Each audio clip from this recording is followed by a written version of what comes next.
What's your craziest, no one will believe it story? In 2008, two men camping in Dismal Creek, Virginia, had a man come out of the woods and talk to them while they were fishing. The guy was a bit odd, an old man in brand new, poorly fitting gear. He sort of invited himself to dinner. While sitting around the campfire, the old man pulled out a pistol and shot one in the head and fired after the other guy. The pistol was a .22, and the shot to the guy's head was deflected. He was shot in the head but was still alive and charged the guy and tried to wrestle the gun away. His buddy who ran was shot in the back but wasn't aware of it as he jumped in the Jeep and started it up. When he heard his friend start the Jeep, the guy who, I will remind you, was shot in the head ran for the Jeep not wanting to be left behind. Both shot and losing blood, they tore ass down the mountain.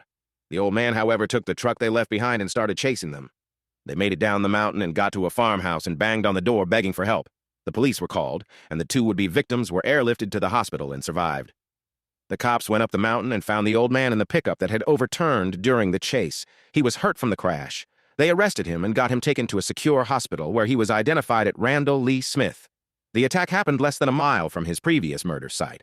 In his pockets were personal effects, glasses, keys, and other things whose owners have never been identified, but they were not of a prescription or style, likely to belong to an old man. Randall Lee Smith died of his injuries from the crash 4 days after being caught. The two men who would have been his victims survived.